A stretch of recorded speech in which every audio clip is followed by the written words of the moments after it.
नमस्कार दोस्तों, मेरा नाम है शशिकांत पंडित और आपका स्वागत है मूनस्टोन क्लासेस में। इस वीडियो में हम लोग कंटिन्यू कर रहे हैं अपने बिहार करंट अफेयर सीरीज को। और बिहार करंट अफेयर सीरीज में हम लोग आ चुके हैं दिसंबर के महीने में।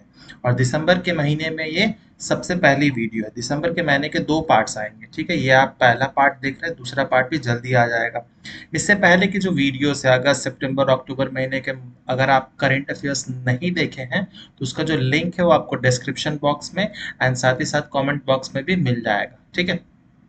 और साथ ही साथ बहुत सारे आई वाला आइकन में भी शो फ्लैश कर रहा होगा बीच बीच में, तो वो देख सकते हैं वहां से भी आप, ठीक है। तो इस वीडियो में एज इट इज आपको पता है, इस वीडियो सीरीज में हम लोग बिहार से रिलेटेड जितने भी न्यूज इवेंट्स होते हैं उसको कवर करते हैं, जो कि आपके फोर्थ कमिंग बीपीएससी एग्जाम्स के लिए बहुत ज़्यादा ही इंपॉर्टेंट रहेंगे। तो ये प्रीलिम्स साथ ही साथ मेंस दोनों के लिए ही बहुत बहुत ज़्यादा इंपॉर्टेंट रहेगा। तो इस वीडियो सीरीज को देखिए और इस वीडियो को अंत तक ज़रूर देखिएगा। और अगर पसंद आए तो लाइक शेयर सब्सक्राइब ज़रूर से ज़रूर कीजिएगा। तो सबसे पहले हम लोग देख लेते हैं कंटेंट्स क्या क्या है। तो हम लोग लगभग 10 मेन टॉपिक्स जो है हम लोग कवर करेंगे, ठीक है। तो चलिए सबसे पहला टॉपिक हम लोग आ जाते हैं, वो है राजगीर महोत्सव स्टार्टेड इन बिहार, ठीक है। तो राजगीर कहाँ पर है, कौन से डिस्ट्रिक्ट में पड़ता है, ये पता होना चाहिए, नालंदा।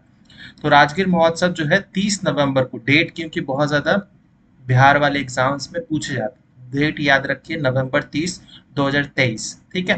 तो इट वाज इनॉग्रेटेड, किसने इनॉग्रेट किया था, तो finance and commerce tax minister Vijay Kumar Chaudhary ने इनका इनॉग्रेशन किया था, राजगीर महोत्सव का। और कहाँ ऑर्गेनाइज हुआ था, तो ये स्टेट गेस्ट हाउस ग्राउंड्स, ठीक है, स्टेट गेस्ट हाउस ग्राउंड, ठीक है। और ये 30 नवंबर से लेकर 2 दिसंबर के बीच तक ये राजगीर महोत्सव चल रहा था, ठीक है। और इसमें जो योगदान दिया है, ये obviously state guest house ground तो है ही, लेकिन किसका किसका हेल्प लगा है इस महोत्सव करने में, तो टूरिज्म डिपार्टमेंट बिहार का और डिस्ट्रिक्ट एडमिनिस्ट्रेशन ऑफ नालंदा, जिस डिस्ट्रिक्ट में हो रहा था, ठीक है। और इस ओकेशन पर बहुत अलग अलग कार्यक्रम होते हैं, जैसे विमेंस महोत्सव होता है, क्यूजीन फेयर होता है, अलग अलग व्यंजन खाना बनाया जाता है और लोग खा सकते हैं, बुक फेयर लगा जाता है, वेरियस स्पोर्ट्स कंपटीशन होता है, डांस कंपटीशन, स्ट्रीट प्ले, नुक्कड़ नाटक, फिर stalls of various departmental exhibitions, अलग अलग डिपार्टमेंट के एग्जीबिशंस हो सकते हैं, आप वहाँ से खरीद भी सकते हैं, है ना। तो एक टाइप का फेयर होता है, मेला होता है, बड़ा सा मेला होता है, जो 30 नवंबर से 2 दिसंबर के बीच में चल रहा होता है। फिर कल्चरल प्रोग्राम्स भी बहुत सारे होते हैं, जैसे Ganga dance drama of Bhagiratha by Magadh Kala cultural centre, बहुत इंपॉर्टेंट कल्चरल सेंटर है ये मगध कला कल्चरल सेंटर। फिर singing programme by Aishwarya Nigam and Deepali Shah, ये दोनों जो सिंगर्स हैं, है ना, बहुत बहुत इंपॉर्टेंट सिंगर है। आपको इनके गाने जो है यूट्यूब में, साथ ही साथ में जो अलग अलग इंस्टाग्राम सोशल मीडिया में दिख जाएगा, बहुत अच्छे गाना गाते हैं, इनको जरूर फॉलो कीजिएगा। It is known that Rajgir Mahotsav was started in the year 1986, से ही हर साल जो है राजगीर महोत्सव नवंबर के समय में, ये नवंबर और दिसंबर के बीच में ये होता है आयोजन, ठीक है। तो ये पहला टॉपिक था राजगीर महोत्सव। नेक्स्ट टॉपिक हम लोग आ जाते हैं, वो है Jyoti Sinha of Bihar receive the national award for best disabled person. बहुत बहुत इंपॉर्टेंट है ये, क्योंकि नेशनल अवार्ड है और ये president of India Droupadi Murmu ji देती हैं, तो इसीलिए बहुत इंपॉर्टेंट हो जाता है। तो international day of persons with disabilities बहुत इंपॉर्टेंट है। ये किस दिन को मनाया जाता है, तो हर साल दिसंबर 3 को मनाया जाता है ना। तो दिसंबर 1 जैसे हो गया वर्ल्ड एड्स डे हो गया, फिर दिसंबर 4 को इंडियन नेवी डे होता है। तो अलग अलग डेज भी बहुत इंपॉर्टेंट होते हैं, याद रखना। और साथ ही साथ जो थीम्स होते हैं अलग अलग डेज के, उसको भी बहुत पता होना चाहिए, क्योंकि एग्जाम से पूछे जाता है। तो international day of persons with disabilities जो है वो 3 दिसंबर को मनाया जाता है, और इसी के उपलक्ष्य में प्रेसिडेंट द्रौपदी मुर्मू ने यानी नेशनल अवार्ड दिया जाता है for the disable persons. Disable person को हिंदी में क्या कहते हैं, दिव्यांगजन कहा जाता है। तो ये जो अवार्ड मिला ज्योति सिन्हा को, वो था बेस्ट दिव्यांगजन का अवार्ड मिला। ज्योति सिन्हा जो है बेसिकली मुजफ्फरपुर से बिलोंग करती है, ठीक है। और अगर डिटेल्स देखा जाए तो टोटल कितने अवार्डीज थे, तो 21 इंडिविजुअल्स थे जिनको अवार्ड मिला है अलग अलग कैटेगरीज में, और 9 इंस्टीट्यूशंस को भी अवार्ड मिला है for their exemplary contribution in various field of empowerment of person with disabilities in new Delhi, ठीक है। अभी अभी पैरालंपिक्स भी हुआ था और इसमें 29 मेडल्स भी जीते हैं। तो ये सब कौन थे, ये भी दिव्यांगजन ही थे। तो सोचिए बहुत काम हो रहा है इनके बाद, जितना हम लोग नॉर्मल ओलंपिक्स में नहीं लेकर आ पाते उससे ज़्यादा हम लोग इसमें लेकर आ सकते हैं, ठीक है। तो बहुत ज़्यादा पोटेंशियल है हमारे दिव्यांगजनों में, बस सपोर्ट की ज़रूरत होती है। ठीक है, तो ज्योति सिन्हा जो है, जो मुजफ्फरपुर से बिलोंग करते हैं, उनको क्या प्रॉब्लम है, तो बेसिकली 70% मस्कुलर डिस्ट्रॉफी एक बीमारी है। ठीक है, बोन से रिलेटेड ये बीमारी होती है। ठीक है, तो 70% वो एक तरह से अपाहिज है। ठीक है, और उनको जो अवार्ड मिला है वो बहुत इंपॉर्टेंट है, best disable person in the category. कौन से कैटेगरी या फील्ड में मिला है, तो इन the field of art and culture के लिए मिला है। In the field of art and culture for their excellent work in the field of Madhubani paintings के लिए मेनली इनको ये ज्योति सिन्हा को अवार्ड मिला है। ठीक है, तो ये कैटेगरी भी इंपॉर्टेंट है, कहाँ से बिलोंग करती है, कौन सी पेंटिंग के लिए है, ये भी बहुत इंपॉर्टेंट है। ठीक है, तो ये न्यू दिल्ली में ही हो रहा था। और ये जो है कब से चले आ रहा है, ये अवार्ड जो है ये 1969 से चले आ रहा है। ठीक है, 1969 से चला रहा है, and national award on outstanding person with disabilities as employer and employees.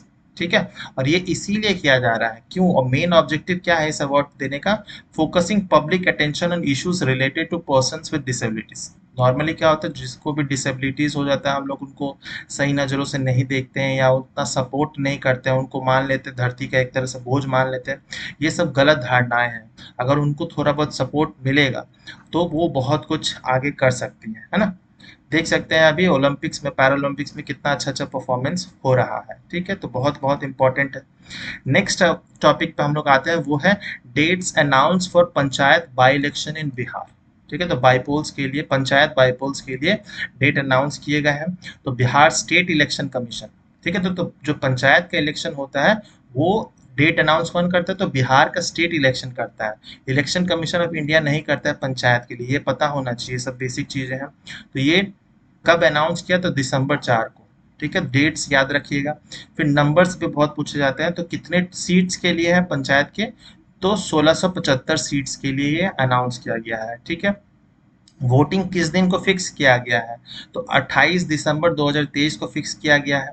नामांकन जो भरा जाएगा वो 9 दिसंबर से 15 दिसंबर के बीच में भरना होगा। ठीक है, फिर जो स्क्रूटिनी होगा पेपर का, स्क्रूटिनी मतलब उसको जांचा जाएगा, वो कब होगा, तो 16 दिसंबर तक होगा।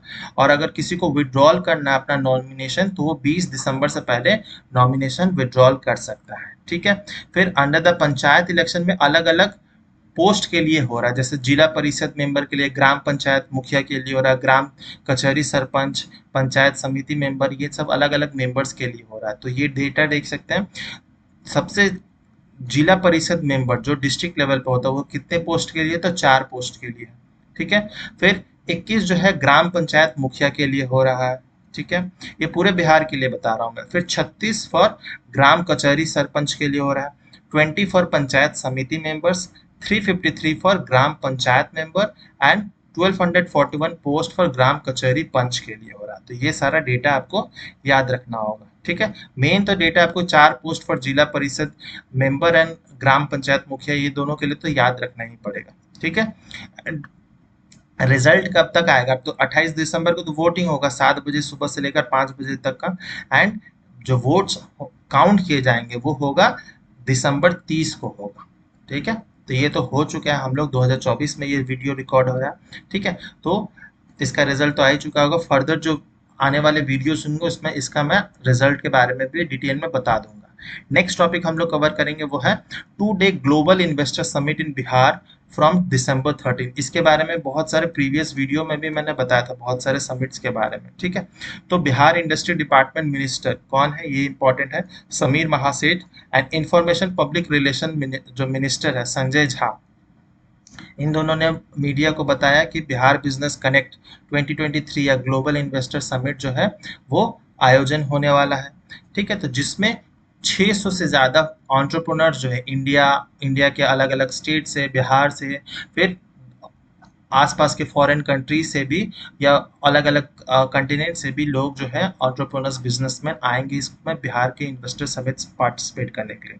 ठीक है, तो फिर जैसे कि इंडस्ट्री डिपार्टमेंट ऑर्गेनाइज्ड इन्वेस्टर, पहले ही क्या होता था, इन्वेस्टर जो इंडस्ट्री डिपार्टमेंट है बिहार का, वो अलग अलग देश में क्या होता है, एक समिट एक तरह से मीटिंग अरेंज करती है, इन्वेस्टर्स मीटिंग्स अरेंज करती है अलग अलग देशों में, जैसे USA, Dhaka, Dubai, Taiwan, Japan में ये वहाँ पर जाके वो इन्वेस्टर मीटिंग होती है।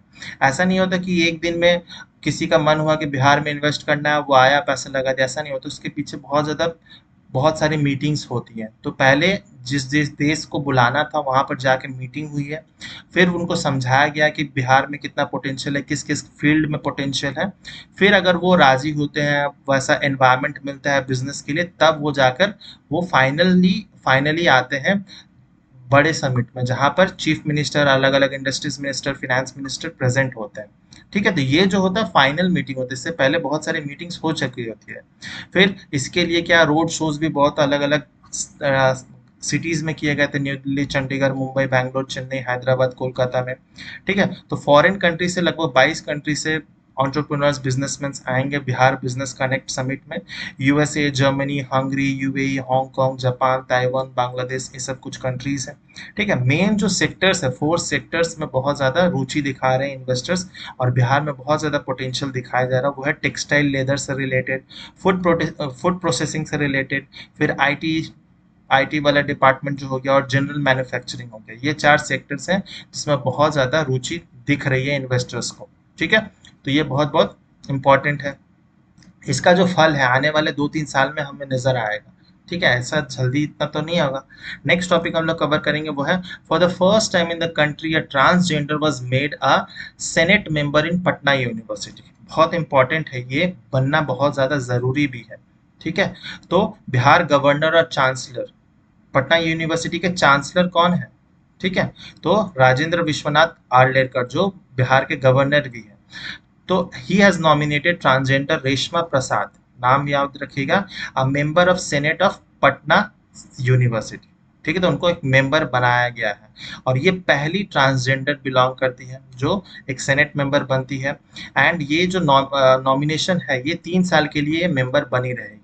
ठीक है, और ये इसीलिए किया जा रहा है क्योंकि ऑब्वियसली पता है थर्ड जेंडर को मान्यता मिल चुकी है, तो उनको पढ़ाई और भी बहुत अवसर मिल सके, नौकरी मिल सके, इसके लिए जो है ये एक मेंबर भी रखा गया है।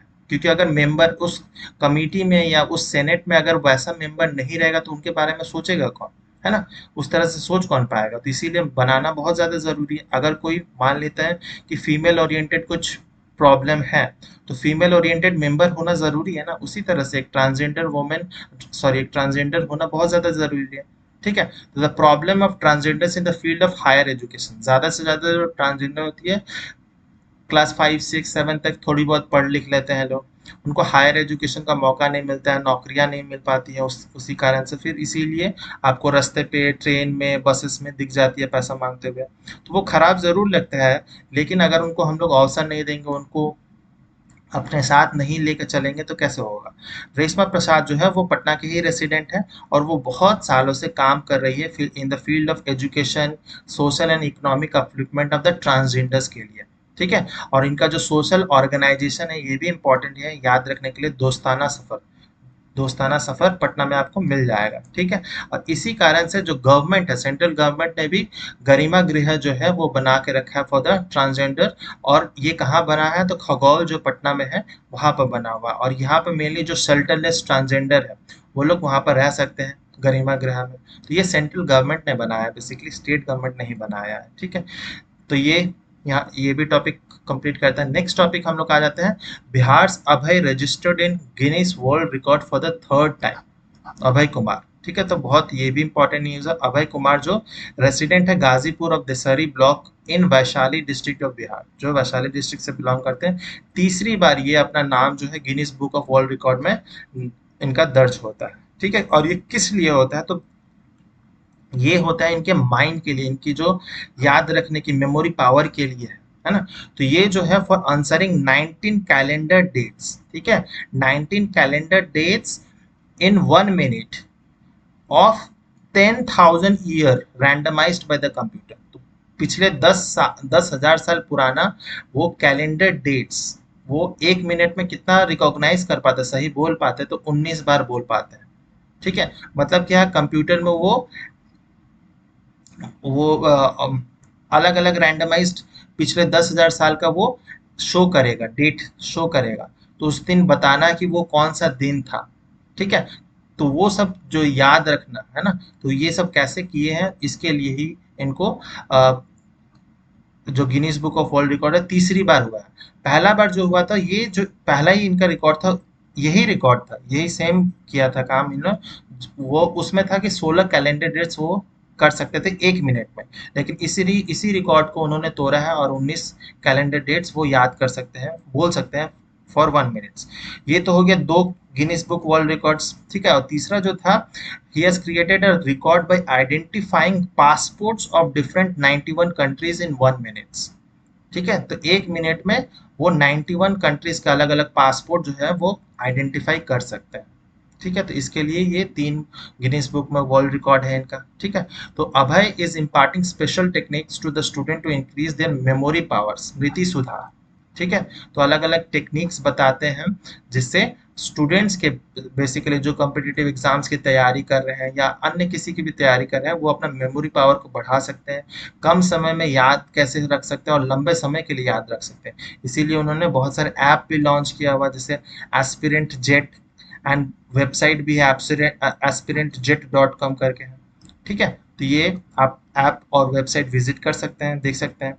ठीक है, फिर Abhay Kumar also participate in seminars on the invitation of बहुत सारे स्कूल्स कॉलेजेस में, और इनका एक पर्सनल गोल भी है to provide training in memory and learning techniques. ठीक है, याद करने के लिए, to more than 10 lakh people through all mediums by 2030। ठीक है, तो ये इनका गोल है। लेकिन मेरा एक प्रश्न है कि सिर्फ याद करने से क्या होगा, उसको समझना बहुत ज्यादा जरूरी है ना। तो याद, जैसे बिहार जो है फेमस है फॉर रट्टाफिकेशन, ज्यादातर बिहार के जो छात्र हैं वो बहुत अच्छे से याद रख सकते हैं, लेकिन हम लोग उतने अच्छे से समझ नहीं पाते। इसीलिए जहां पर भी कॉम्पिटिटिव एग्जाम्स में जहां पर याद वाली क्वेश्चंस पूछे जाते हैं, वहां पर बिहारी स्टूडेंट जो अच्छा परफॉर्म करते हैं ना, लेकिन जहां पर थोड़े बहुत कंसेप्ट वाले आ जाते हैं, वहां पर बिहारी स्टूडेंट्स जो है फंस जाते हैं। फॉर एग्जाम्पल, जितना भी बीपीएससी का या बिहार से रिलेटेड पेपर्स आता है, क्वेश्चंस पेपर बनते हैं, वो सब ज्यादा से ज्यादा क्वेश्चन जो होते हैं वो याद करने वाले होते हैं, है ना। इसीलिए क्या होता है, ज्यादातर स्टूडेंट वैसे ही बन चुके हैं। तो ये पैटर्न जो है इनको चेंज करना बहुत ज्यादा जरूरी है। पहले, आज से 20-25 साल पहले, ज्यादातर जो स्टूडेंट्स होते थे यूपीएससी क्रैक करने वाले, वो बिहार से होते थे। क्यों? क्योंकि यूपीएससी का उस समय पैटर्न ही वैसा था कि ज्यादातर रटने वाला क्वेश्चंस पूछे जाते थे। लेकिन जब से यूपीएससी अपना पैटर्न चेंज किया है, रटने वाले क्वेश्चंस कम दिए हैं, कंसेप्ट वाले क्वेश्चंस आ गए हैं, बिहारी जो स्टूडेंट है परसेंटेज वो कम होते जा रहा है धीरे धीरे। ठीक है, तो ये अब रटना उतना जरूरी नहीं है मेरे ख्याल से। आप बता सकते हैं कमेंट में आपकी पर्सनल राय क्या है। नेक्स्ट टॉपिक हम लोग आते हैं, वो है डॉक्यूमेंट्री।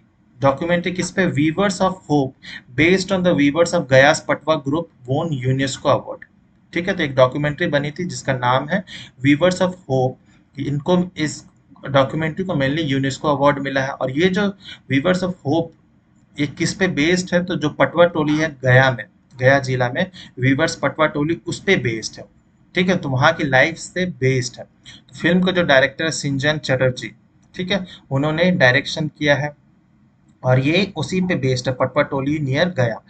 फिर university public relation officer Mohammad Mudassar Alam, ठीक है, inform that the competition was jointly organize, किसने किया था? तो यूनेस्को, और इसका फुल फॉर्म भी याद रखना है, United Nation Education Scientific and Cultural Organization, और साथ ही साथ Commonwealth Media Centre for Asia, CEMCA. ये दोनों ने इंस्टीट्यूशंस मेनली ने ये ऑर्गेनाइज किया था, और इसमें जो है डॉक्यूमेंट्री को अवार्ड मिला है।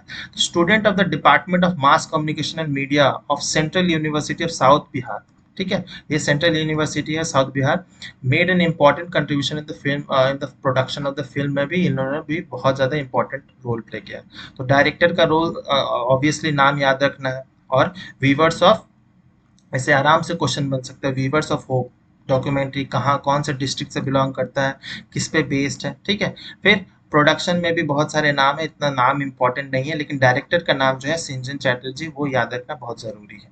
ठीक है, नेक्स्ट टॉपिक हम लोग आते हैं, बहुत बहुत इंपॉर्टेंट है। अंदर block of Siwan district of Bihar tops NITI Aayog first delta ranking of ABP. ABP मतलब एस्पिरेशनल ब्लॉक प्रोग्राम। ठीक है, तो ये जो 2023 में लॉन्च हुआ था एस्पिरेशन ब्लॉक प्रोग्राम, ये क्या है?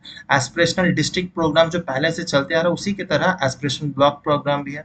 तो ईस्टर्न जो इंडिया है, ईस्टर्न इंडिया में अंदर ब्लॉक ऑफ सिवान डिस्ट्रिक्ट को पहला स्थान मिला है in the aspirational block program. ठीक है, तो और पूरे अगर इंडिया में देखा जाए एस्पिरेशन ब्लॉक प्रोग्राम में, तो तिरयानी कुमुरम भीम ब्लॉक ऑफ आसिफाबाद तेलंगाना को पहला पोजीशन मिला है।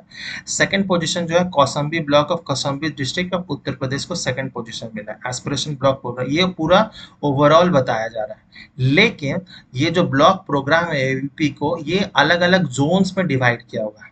ठीक है, अलग अलग जोन्स बने हैं, तो 6 टोटल जोन्स बने हुए हैं। तो पहला जोन देख लीजिए, बस आपको जोन याद रखना। पहला जो जोन है वो है नॉर्थ ईस्ट और हिली रीजन्स का है। ठीक है, नॉर्थ ईस्ट और हिली रीजन्स का, उसमें अमरी ब्लॉक ऑफ आसाम का और नागपुर ब्लॉक ऑफ मिजोरम, इनको मिला है अवार्ड। अगर बीपीएससी के पर्सपेक्टिव से देख रहे हैं तो ये सारे जोन्स इंपॉर्टेंट नहीं है, लेकिन आपको पता होना चाहिए जोन कितना सारा है और बिहार जो है कौन से जोन में पड़ता है और बिहार के कौन से ब्लॉक को मिला है। ठीक है, तो ये बस पता होना चाहिए।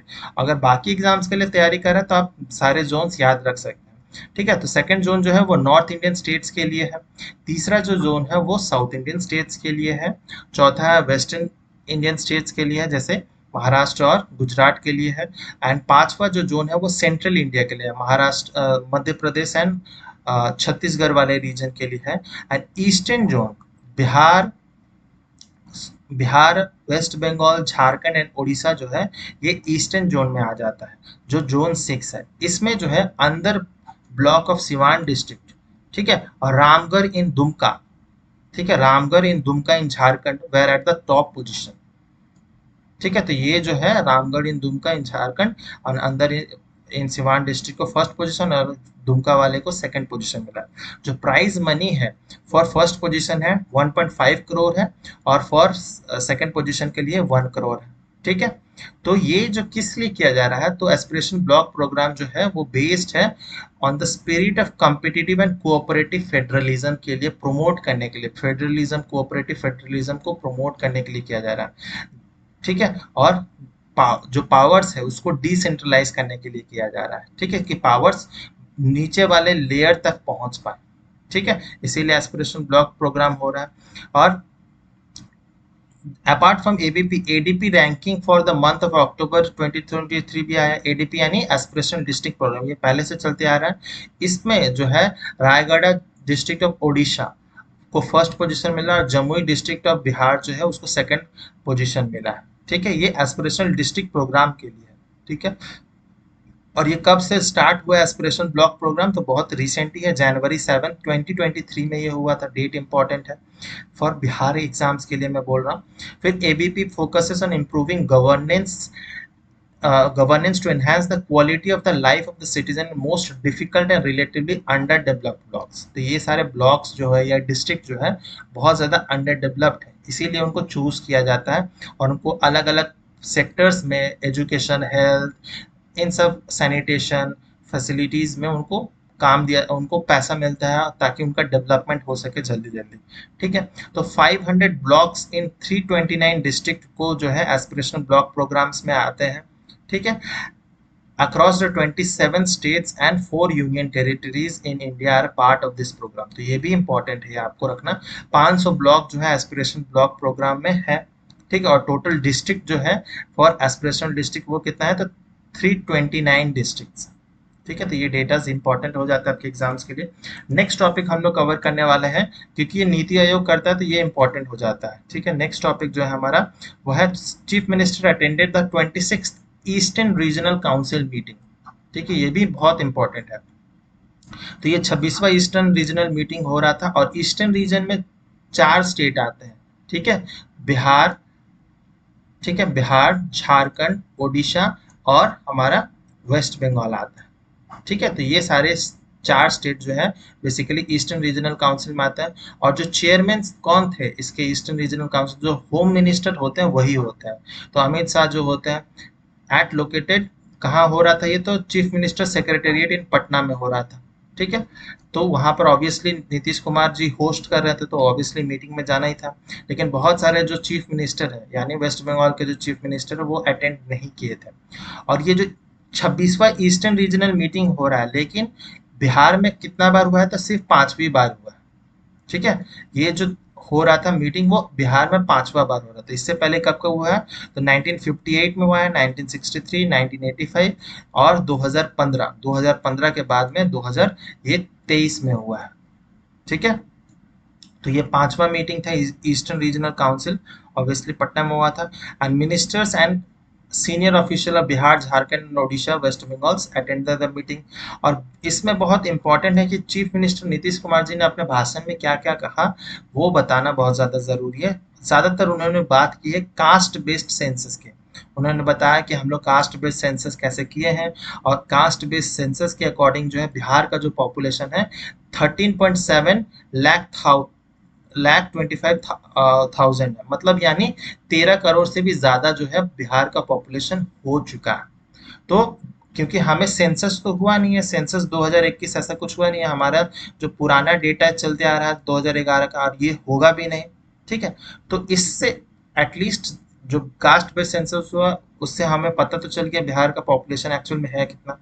और उनमें से 53,72,022 peoples are living outside Bihar. ये जो है, ये परमानेंटली बाहर रह रहे हैं। बाहर इन द सेंस बिहार के बाहर वो कहीं भी रह रहा है, या विद इन इंडिया भी रह रहे हैं, या इंडिया के बाहर भी रह रहा है।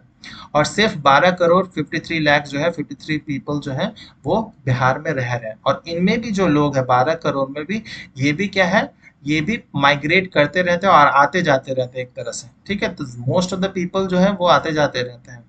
और 53 लाख जो है एक तरह से आउटसाइड बिहार में रहता है। फिर कास्ट बेस्ड सेंसस में उन्होंने ये बताया कि पॉपुलेशन वाइज जो है बैकवर्ड क्लास देख सकते हैं। पॉपुलेशन वाइज 27.12% जो है बैकवर्ड क्लास से बिलोंग करते हैं। 36.01% जो है एक्सट्रीमली बैकवर्ड क्लास ईबीसी से बिलोंग करते हैं। ठीक है। शेड्यूल कास्ट से पॉपुलेशन कितना है, तो 19.65% बिलोंग करते हैं। और शेड्यूल ट्राइब से जो है 1.68%। और जनरल कैटेगरी से है 15.52%। ये तो मैं डेटा पहले भी बता चुका हूँ। इसीलिए इसके अकॉर्डिंग क्या है, हमारा जो है रिजर्वेशन भी बढ़ाया गया है। तो पहले जो रिजर्वेशन होती थी 50%, उसको बढ़ा के 65% कर दिया गया। 65 और प्लस 10% जो है वो तो ईडब्ल्यूएस कैटेगरी है, वो पहले से ही था। तो टोटल बिहार में जो रिजर्वेशन हो चुका है वो 75% हो चुका है। ठीक है। इसको एक्चुअली होना चाहिए 85% मेरे ख्याल से। क्यों? क्योंकि अगर पॉपुलेशन ही बिहार का 85% रिजर्वेशन डिजर्व करता है तो देना होगा, क्योंकि सिर्फ 15.52% ही जनरल कैटेगरी में आते हैं। ठीक है। तो इसीलिए 75% हो चुका है। यही सब उन्होंने बताया उनके मीटिंग्स में। फिर chief minister also said that the poor families are found in all caste. ऐसा नहीं है कि सिर्फ पिछड़ा जाति से ही गरीब लोग हैं, सारे ही जाति से। ठीक है। अपर कास्ट के भी, उसमें भी पॉपुलेशन जो है वहां पर भी गरीब लोग हैं। तो देख सकते हैं जनरल कैटेगरी में लगभग एक चौथाई जो जनरल कैटेगरी के लोग हैं वो गरीब है, 25.09%। बैकवर्ड क्लास में 33%, एक तिहाई है। सेम भी एक्सट्रीमली बैकवर्ड में भी एक तिहाई है। ठीक है। 42.93% बहुत ज्यादा है। ये हमारा शेड्यूल कास्ट के लोग जो है गरीब है। 42% उतना ही शेड्यूल ट्राइब के भी गरीब है। ठीक है। तो total number of poor families in all categories मिलाकर 94 लाख फैमिलीज जो है बिहार में वो गरीब है। ठीक है। तो ये सारा डेटा बहुत इंपॉर्टेंट है, बहुत सारे क्वेश्चन फ्रेम हो सकते हैं। साथ ही साथ मेंस आंसर राइटिंग में भी बहुत बहुत इंपॉर्टेंट रहेगा ये सारे डेटा। ठीक है। फिर chief minister also said that the advancement of the poor families, बहुत सारे स्कीम्स चलाए जा रहे हैं। और उसमें क्या है, 2 लाख तक उनको असिस्टेंस भी प्रोवाइड की जाएगी, जिससे उनको एम्प्लॉयमेंट मिल सके, उनका अपलिफ्टमेंट हो सके। ठीक है। फिर घर खरीदने के लिए जो पहले पैसा मिलता था वो 60,000 मिलता था, उसको बढ़ाया गया है, 1 लाख कर दिया गया। और साथ ही साथ और एडिशनल 20,000 भी दिया जाता है टू बिल्ड ए हाउस। ठीक है। तो 1,20,000 टोटल मिलता है from the Bihar government to घर बनाने के लिए। और जो स्कीम एक लॉन्च की गई थी सस्टेनेबल लाइवलीहुड स्कीम 2018 में। ठीक है। तो उसमें जो असिस्टेंस मिलता था 1 लाख रुपया फॉर एक्सट्रीमली पुअर फैमिलीज, उसको बढ़ाकर कर दिया गया है 2 लाख रुपया। तो डबल कर दिया गया है। और साथ ही साथ में रिजर्वेशन सब कुछ बढ़ाया गया। ठीक है। तो बहुत बहुत इंपॉर्टेंट है, रिजर्वेशन से रिलेटेड, कास्ट बेस्ड सेंसस से रिलेटेड हर पेपर में ही क्वेश्चंस आएगा ही आएगा। नेक्स्ट जो है हमारा वो है chief minister inaugurates units of मुख्यमंत्री उद्यमी योजना इन बीटा। ठीक है, तो बहुत इंपॉर्टेंट है ये भी। तो ऑन द दिसंबर 12 को ये मेनली हुआ था। तो inaugurated units in plug and play sheds and Mukhyamantri Udyami Yojana in Sikandarpur industrial area of Bihta in Patna district में। इसमें मेनली क्या हुआ था, तो नीतीश कुमार जी ने बहुत सारे चेक्स दिए थे फॉर सेकेंड इंस्टॉलमेंट। ठीक है, तो बहुत सारे जो बेनिफिशियरी स्कीम्स है फॉर द शेड्यूल कास्ट या tribes, extremely backward class women या फिर माइनॉरिटीज के लिए जो यंग एंटरप्रेन्योर स्कीम्स अलग अलग ग्रुप्स के लिए, उसमें चेक्स प्रोवाइड किए गए थे, फाइनेंशियल असिस्टेंस दिया गया था। फिर chief minister also presented symbolic cheque of 3 lakh rupees each. किस किस को दिए हैं, तो Bhojpur enterprise, Aastha textile, Priyanka enterprise and Anand enterprise को अलग अलग 3 लाख रुपया मिला है। फिर CM also inaugurated newly constructed Britannia industry limited भी ये बनाया है। ठीक है, तो ब्रिटानिया पता है फूड्स के फील्ड में बहुत ज़्यादा आ गया है। तो इससे पहले 2011 में already first unit of Britannia industry जो है वो हाजीपुर वैशाली डिस्ट्रिक्ट में है, और सेकंड यूनिट जो है वो बेटा पटना में ये भी बन चुका है। ठीक है, इसका भी काम शुरू हो चुका है। तो ये सारे हमारे 10 टॉपिक्स कंप्लीट हो जाते हैं। नेक्स्ट वीडियो जो आएगा दिसंबर महीने का, जो सेकंड पार्ट आएगा, उसमें हम लोग दिसंबर महीने के सारे न्यूज़, करंट अफेयर्स को कवर कर लेंगे। होप कि ये वीडियो अच्छा लगा होगा, आपको मदद कर रहा होगा। अगर अच्छा लग रहा है तो ज़रूर से ज़रूर लाइक कीजिएगा। कमेंट डाउन करके कुछ भी सजेशंस हो, कुछ कहना चाहते हैं तो कमेंट बॉक्स में कह सकते हैं। शेयर एंड सब्सक्राइब अभी तक नहीं किया तो ज़रूर से ज़रूर कीजिए। मिलते हैं हम लोग नेक्स्ट वीडियो में। टिल देन बाय बाय, जय हिंद।